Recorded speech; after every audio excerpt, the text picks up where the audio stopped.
2019 ఎలక్షన్స్లో ఆంధ్రప్రదేశ్కు సంబంధించిన రాష్ట్ర ముఖ్యమంత్రి అనేది ఇప్పుడే చెప్పలేము. ఎందుకంటే రకరకాల రాజకీయ సమీకరణాలు, అదేవిధంగా గతంలో ప్రాంతీయ పార్టీల హవా తక్కువగా ఉండేది ఆంధ్రప్రదేశ్లో.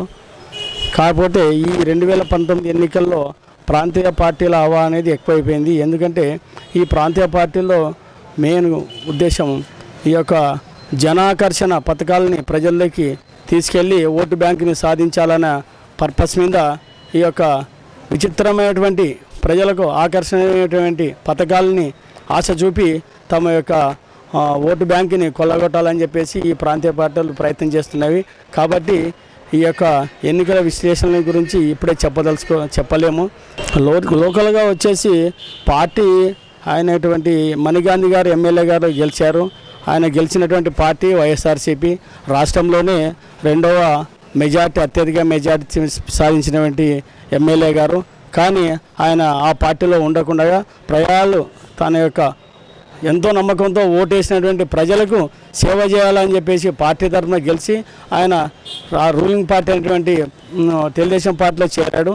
కానీ ఆ యొక్క తెలుగుదేశం పార్టీలో చేరిన తర్వాత కేవలం ఒక 6 నెలలు మాత్రమే ప్రజలకు సంబంధించినటువంటి పథకాలని ప్రజలకు చేరవేశాడు. కానీ ఇక్కడ ఉన్నటువంటి వర్గపోరు విషయంలో కొన్ని పథకాలు ఆయన ప్రజలకు చేరలేకపోయినాడు. ఉంటారంటే వాళ్ళ విషయం, ఎందుకంటే వాళ్ళ నాన్న అప్పటి నుంచి కూడా గత 30 సంవత్సరాల నుండి వాళ్ళ కుటుంబమే ఇక్కడ ఎస్సీ రిజర్వ్డ్ అయింది. కాబట్టి ఇక్కడ ఉన్నటువంటి ఎస్సీ రిజర్వేషన్లో ఎక్కువ శాతం రెడ్ల సామాజిక వర్గం సంబంధించినటువంటి పాలన ఇక్కడ కొనసాగుతుంది. కాబట్టి ఎస్సీ రిజర్వ్లో అభివృద్ధి అనేది లేదు ఇక్కడ. కాబట్టి ఇంకా ప్రత్యామ్నాయంగా ఒక్కసారి మాత్రము ఇంకో వ్యక్తి గెలిచాడు, మురళీకృష్ణ అని చెప్పేసి. ఆయన కూడా సరైనటువంటి పాలన చేయలేకపోయినాడు. కాబట్టి ఏమవుతుందంటే ఈ కోడుమూరు కాన్స్టిట్యూన్సీ విషయానికి వస్తే పాలన అనేది ఎవరు వచ్చినా కూడా పరిపాలన అనేది కుంటుపడుతూ ప్రజలకి సంబంధించినటువంటి పరిపాలన కొనసాగించలేకపోతున్నారు.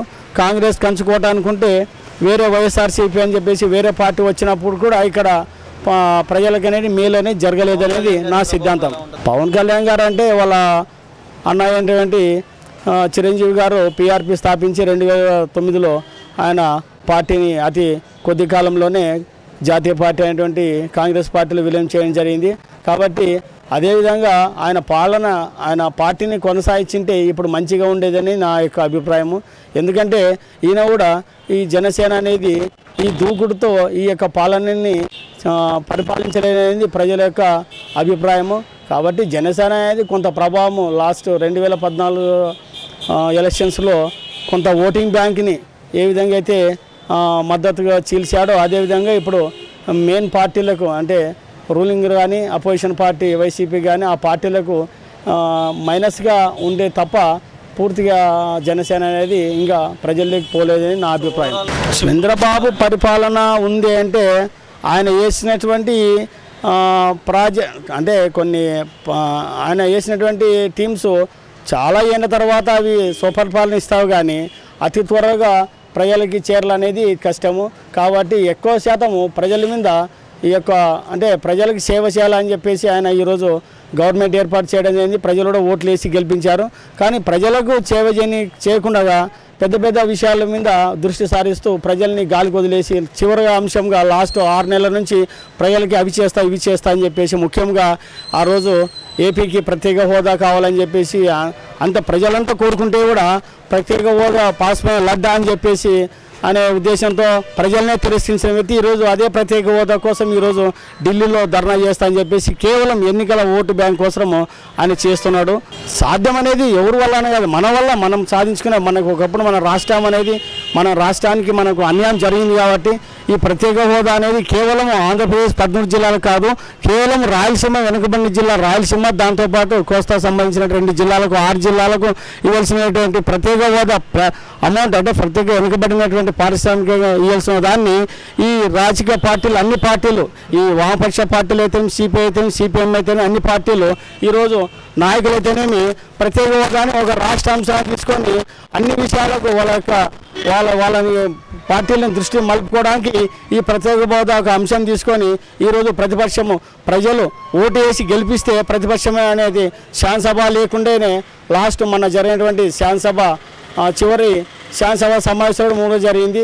ఎందుకంటే ఒక వ్యక్తిని ప్రజాప్రతినిధులు ఎన్నుకొని ప్రజల్లోకి అంటే శాసనసభ పంపించి మన యొక్క సమస్యలకి పరిష్కార మార్గాన్ని అడగడానికి రూలింగ్ పార్టీకి అడగడానికి ఒక ఎమ్మెల్యేని పంపిస్తే ఆ యొక్క ప్రతిపక్షం ఈరోజు రోడ్ల మీద తిరుగుతూ ప్రజలని గాలి కొదిలేస్తూ ప్రజల సమస్యలు మాట్లాడకుండా ప్రజలకు మేలు చేయకుండా ఈరోజు ప్రతిపక్షం కూడా చాలా తప్పు చేసిందని నా యొక్క ఉద్దేశము.